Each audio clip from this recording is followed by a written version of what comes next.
I was about to give up on this field trip. Budget cuts, paperwork, admin skepticism. But then I found TourDCwithUS. My students were failing history, not because they couldn't learn, because they couldn't connect. Textbooks don't inspire. Pictures don't transform. Experience does. Last spring, I watched Maria, who never speaks in class, stand speechless at the Lincoln Memorial, then suddenly recite the Gettysburg Address from memory. I saw Jamal, our class clown, fall silent at Arlington Cemetery, later writing the most powerful essay of his academic career. What made the difference? Expert guides who spoke to teenagers, not at them. Customized itineraries that aligned perfectly with our curriculum. The moment when history jumped from pages to reality. Ms. Rodriguez, I finally get why this matters, whispered Alex, my most disengaged student, standing where MLK delivered his dream. Our test scores improved 32% after returning.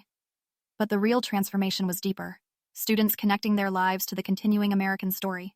When planning next year's trip, our principal didn't hesitate. US costs. It's worth it. Every educator knows that moment when learning transcends the classroom. That's what TourDCwithUS delivers. Not just memories, but metamorphosis. Don't just teach history. Let them live it.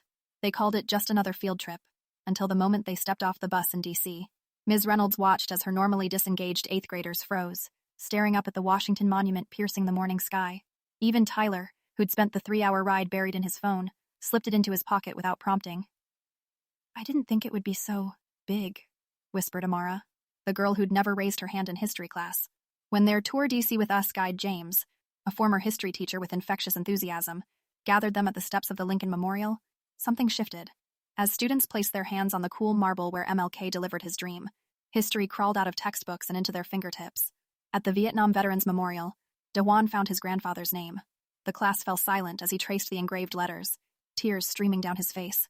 By day's end, Ms. Reynolds overheard conversations she'd never imagined, students connecting Supreme Court decisions to their own lives, debating the significance of Jefferson's ideals versus his actions, taking selfies with statues of historical figures they could now name. 3 weeks later, participation in her class had doubled. Test scores jumped 27%. It wasn't the monuments, she later told colleagues. It was feeling the weight of history in their hands. You can't replicate that in a classroom.